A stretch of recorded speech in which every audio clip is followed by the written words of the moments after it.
influenced by anybody else. That's really important.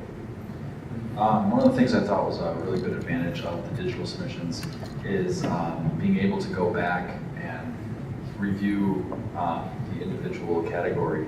So you can go look through it once, maybe make a few selections out of that, but then you can look over it again to make sure that A, you didn't miss anything.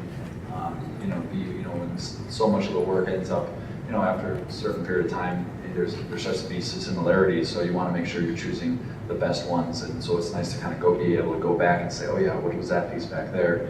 Whereas with the beans in the cup and field, we didn't have that too much of that option, because every time we went to another room, that room got struck down. So it kind of made things, I think, go a little faster, but it also was a little more efficient, I think, be able to fully go through it again.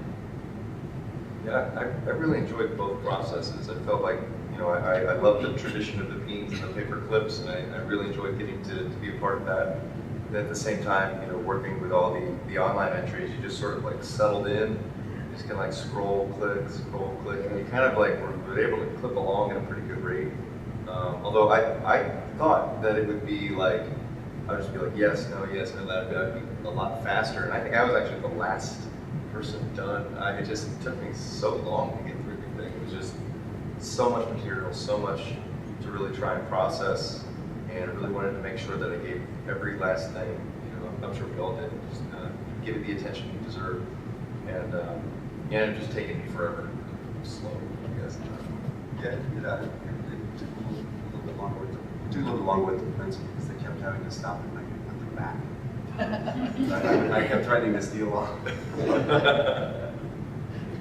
Well, let me ask you guys a question, because I know this has come up with some people. So they're wondering, is there an advantage to somebody submitting a piece online or as a print? Do you think it is, is it weighted one way or the other? Do you think there's an advantage to one or the other, or do you think it's a pretty even playing field? What do you guys think?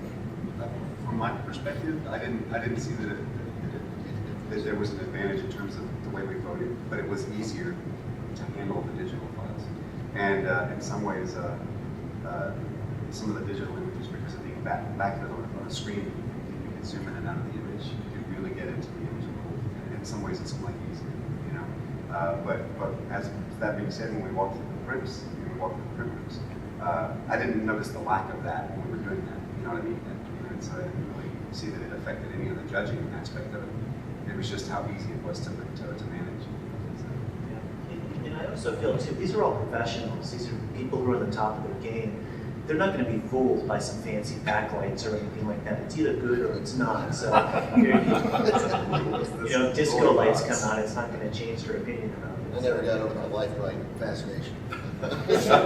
Winsler. Next year's going to be animated kids, so. Well, let's take a few questions and then we can talk about some other things. But see if anybody has anything you want to ask about. I actually did have one question. I'll start out.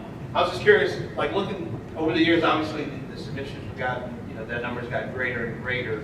And how do you guys keep in a day's time? How do you keep from like numbing out? Where it's just like, okay, I thought I already saw this one, or oh gosh, how do you reach a point where it's hard for you to even respond to these things because you've seen so many pieces and probably so many that that compete on such a high level. That's a good question for each individual. I think part of it was, there were categories. So there was a shift in sort of the direction of the pieces or the intent of the pieces. That helped, And then too, again, like we had those nice bags full of like sugar and things, that kept us going, and you could kind of chill out. It wasn't like we weren't rushed, So you can take your time and acclimate to each thing and not feel that you're just like having to slam this stuff home constantly.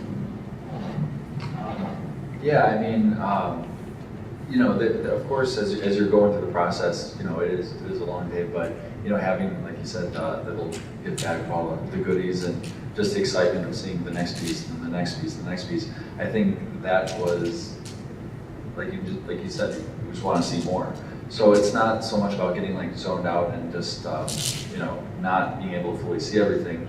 You know, I think we're excited to continue to see the next piece. But that said, you know, you have to, there's always, you know, pieces that jump out at you, no matter if it was the first piece you saw or the last piece or somewhere in the middle. You know, there's always that excitement to see the next one. But if I can throw it in real quick, there's the other thing too, that, you know, we weren't all working in a bubble necessarily. I mean, when they were shifting a room, we hung out and talked and got to know each other and talked a lot about just what we do and where we want to go with our own work and stuff like that. So it was exciting. I mean, it wasn't like we were just, you know, inundated with this. We were also loosening up in other ways, you know. For me, it really didn't seem to be an issue at all. Mainly because of mostly what they said, but also because, according to my wife, I spend most of my day looking on the internet anyway. So, and that's why I'm sitting here looking at it. I look at a lot of images and stuff because I just like to see what's out there. But obviously not 8 to 10 hours worth of it, but it just didn't strike me being that tiring at all. I mean, the way that it fell together, and the fact that, you know, every 2 or 3 seconds you're looking at something and you're going, wow, that's inspiring. You know, I've never seen that, you know, something like that. It's just, it was unknown. I didn't feel like it zoned out at all anymore. No, it was like every, by the time they would refresh all of the printed entries, you know, it kind of felt like that was just a mental break. We just start over again. We're like, you know, when we were doing the online entries, you know, every category would be like, okay, like it's a mental refresh, and I'm like ready to go again. And yeah, I just echo all of that. I mean, just seeing like piece after piece that, you know, things you hadn't seen before, things you just really inspiring. And yeah. One of the things that's interesting about doing something like this is that, you know, I mean, I have seen things where you have someone come in. I mean, I've seen it at the school, you know, where you bring someone in and they're only picking the things that that are similar to where they go, you know, and that really wasn't the case here. You know, it's you can see in the discussions you saw it as well. You said when we talked about the different pieces, everybody was just looking at the work from a fresh perspective and not like, hey, I like doing this. It's, you know, you're looking at work and you're just being blown away by so many other directions, that things I would never even want.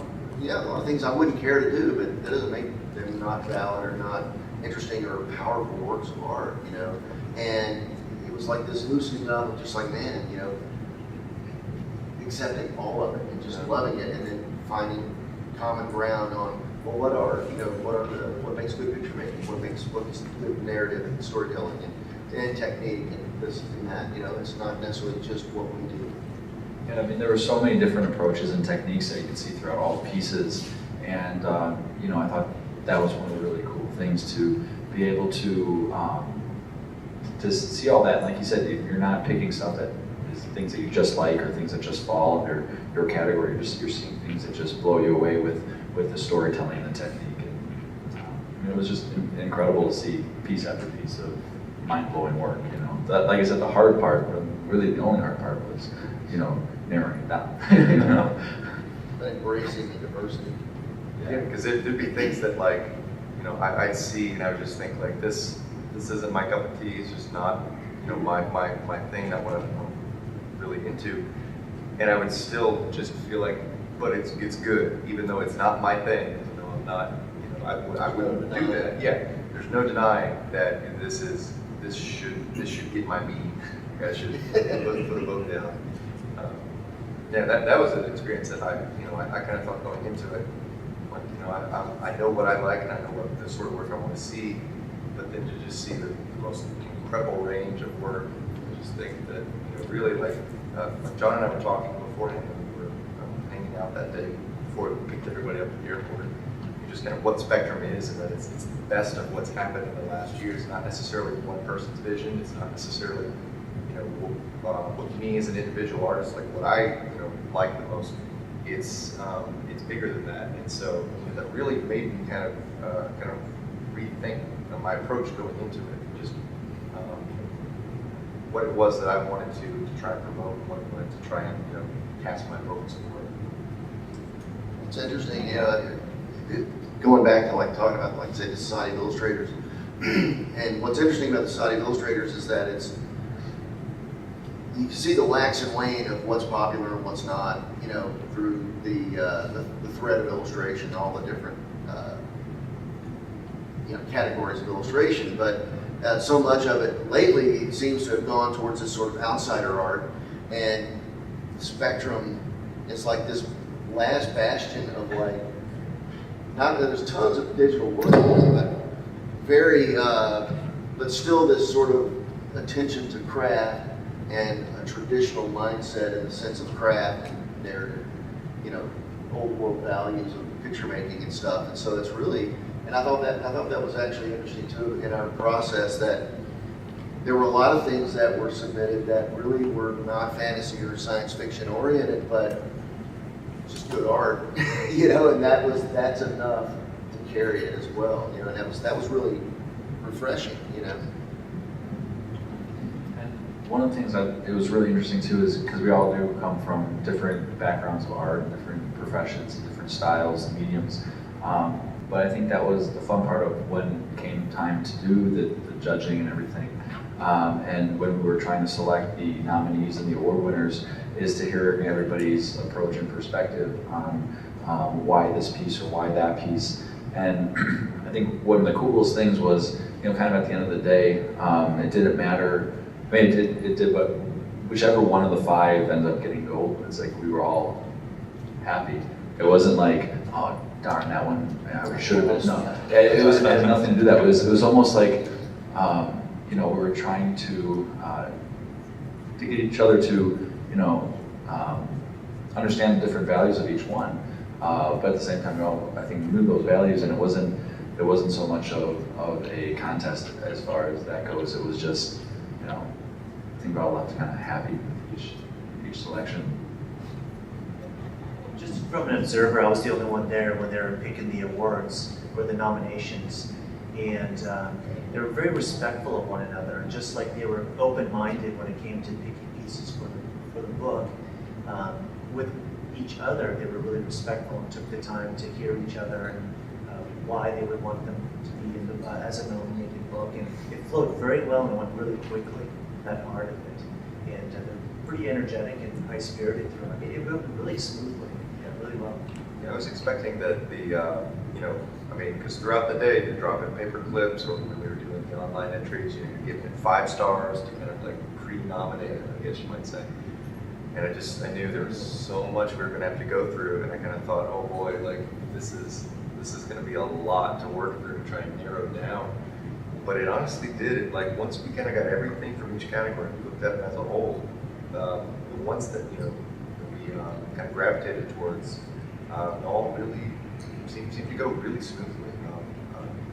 You know, even a category like unpublished, which is just enormous. I mean, I could be wrong. I want to say it was like 3 times as large as other categories as far as entries, and even that, you know, narrowing down nominations and trying to kind of settle on 5 awards was honestly as smooth as any other process.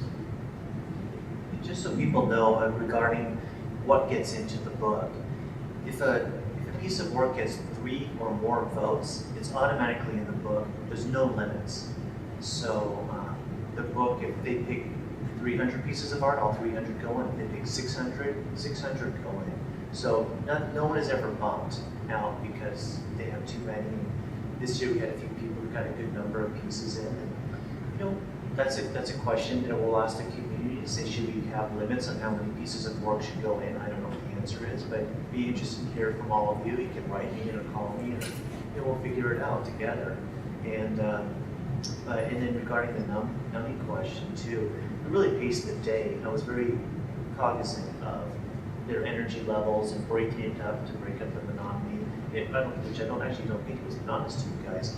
But about, you know, every hour or so, here's a picture here, we'd break off and go visit some of the students while they're in their classrooms as a group, and they were really excited to see the jury come into their room and see what the students were working on, and then get energized from that, and back to work and look at doing more artwork. So we really would get up and walk around the school a little bit, go get some lunch and walk through the campus. So it was, we were there for 12 hours, but how much of that time was actually work? I don't know if any, because we were It was just such a wonderful experience. I mean, we were just taken care of, and honestly, you know, that it was paced perfectly. I never felt like, okay, we need to like, you know, get back to whatever. Like, there's no downtime really. We were just, you know, always, okay, next room's ready for you, whatever. Just kind of move along. It's a big panda.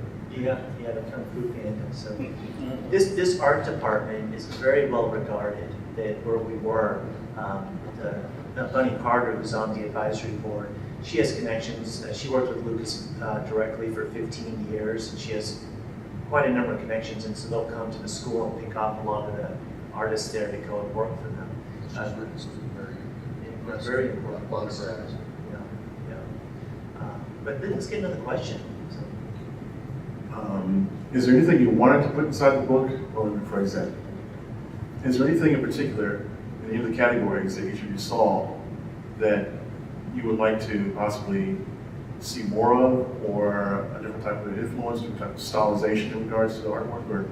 Well, I mean, I started off with comics. If it wasn't for comics, I wouldn't be here today. I started when I was 12 years old, and I love everything that came from comics for me. And I'd love to see more comic material personally. So it's just getting a better outreach to the comic community, I think, is something I personally like to see. But when it gets down to it, I just want to make sure the spectrum is diverse. It shows a full, broad range. And as long as that diversity is shown, I'm happy. But I'll let these guys answer that too. Actually, I mean, in terms of the sections of the book, in terms of what, you know, the divisions of the book and things like that, yeah, more, you know, I think comments will better served with a bit more. It's, you know, the concept art thing is growing. I think it's sort of, as people more and more become aware of it, it still is growing. I think it's going to start suggesting itself, you know, with what needs to be bigger, what needs to be changed, you know, because as more people like, you know, find out about it, they're in those areas. I think one of the hardest categories to judge was sculptural, three-dimensional category.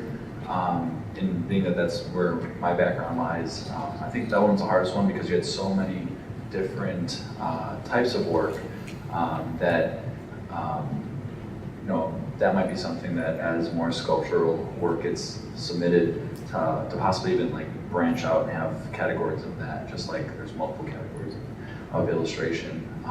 Because you know, sometimes it's hard to compare one aspect to another when they're completely different. And but I think that's the exciting thing about, you know, seeing so many approaches. Any other questions? I will ask one other question. Someone over there after you too. I'm sorry. Maybe have like a new artist category, ones that are just coming out that year. Maybe have like a new artist category, ones that might just be coming out that year. Like highlighting someone who's new. You know, that's what I love about the unpublished category, because that's an area where a lot of people have been published for the first time. So in essence, I think we're able to cover a lot of new artists in that area. And I've been receiving some emails from people that are just ecstatic that they're able not only to get in a spectrum, that's the first time their work's been shown. So Yeah, Audrey Benjaminson, who was up for the medal in the unpublished.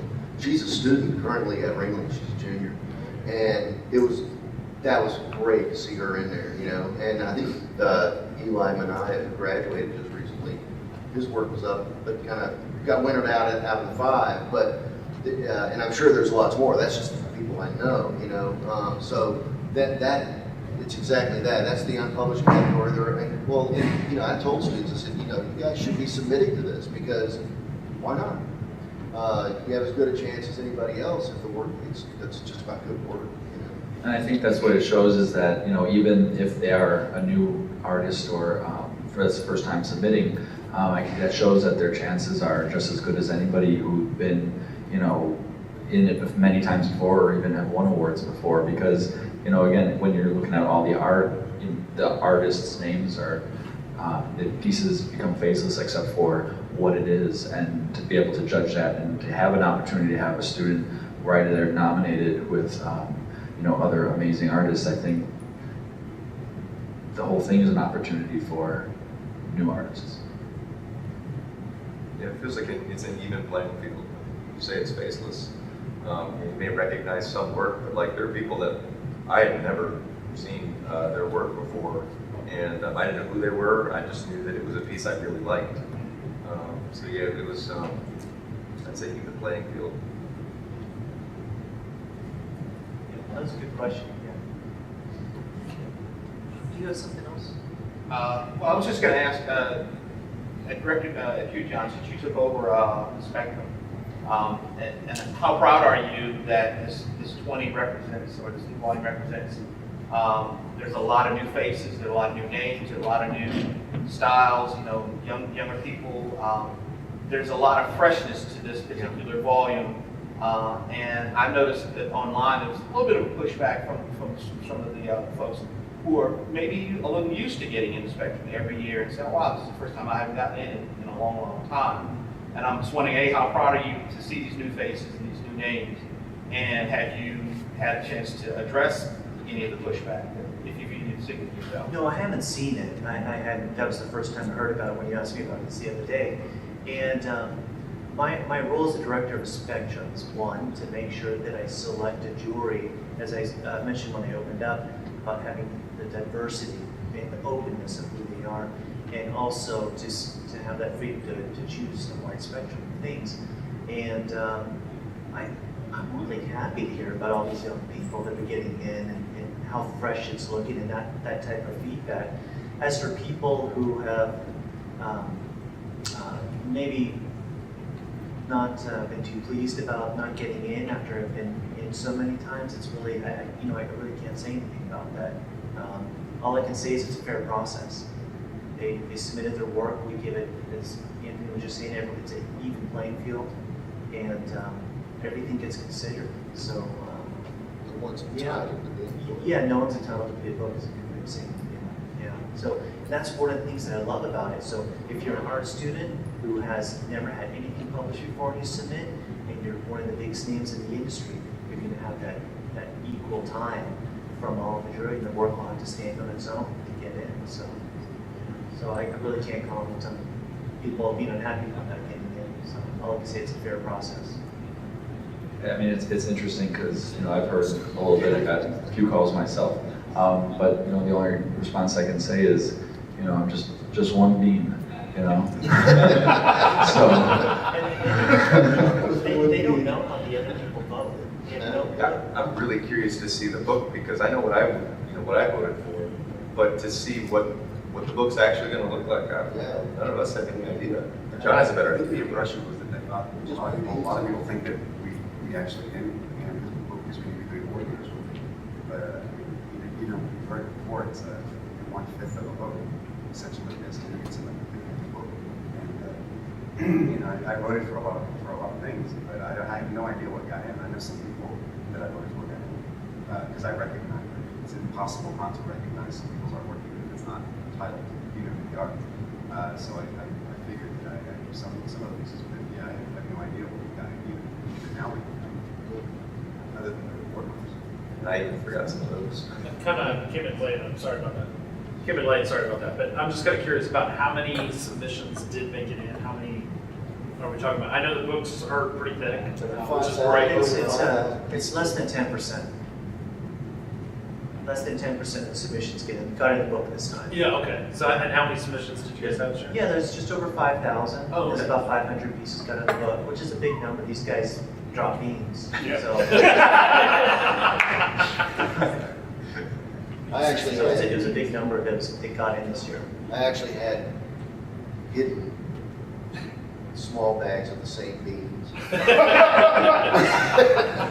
So what happens is they're all their own individual computer, and so each system is labeled with that artist. And then with the beans that we're talking about, it was actually a print, an upside down cup, and then each one has a small hole in it, and it's small enough where they should be able to see it, but they all have a different color beam. That way, when they pull it up, they see if no one can double mean it. So, yeah. There's no minister. It's just make sure it's very high tech.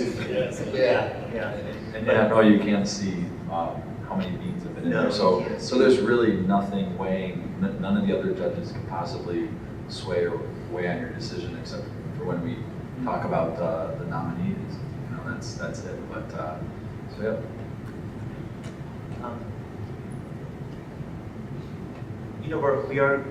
We'll have time to answer some more questions. Real quickly, I want to announce 4 of the jury members for next year. And I'll start off with the person I just talked to before I walked into this room.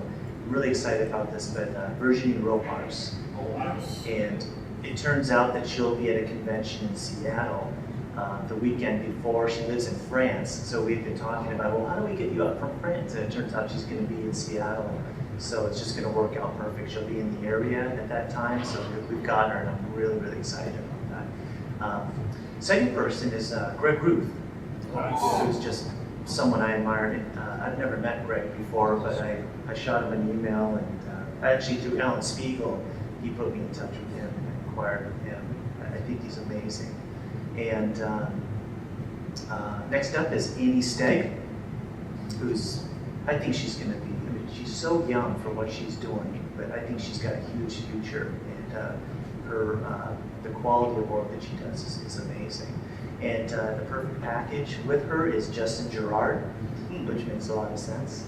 And so we've got a really good batch of people. So, but for number 5 and possibly 6, I don't know yet. I'm still figuring it out in my head.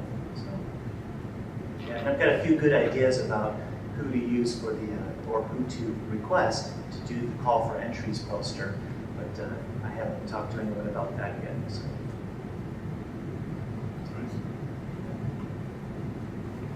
What does that mean for these gentlemen? Are they out of a job now? Well, they're not quite. I think that they've got some pretty big careers ahead of them. Oh yeah, that's for sure. Yeah, Just going back to my cardboard box. Yeah, I'm just glad that I was able to get them all. So. Save some of my beans. Right. Nice. I actually did save some beans. I took 3 little beans home, and I've got them on my mantle. Where I've got, where I keep little artifacts and knickknacks. Yeah, save the paper. But another question?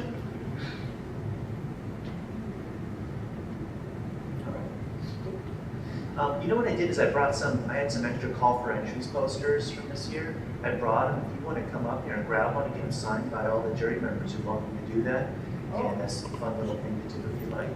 And but I just want to also say what a privilege it is that Kathy and Artie would even approach me with this and be in this position, and I hope to do it justice and keep it going for the next 20 years and do it right.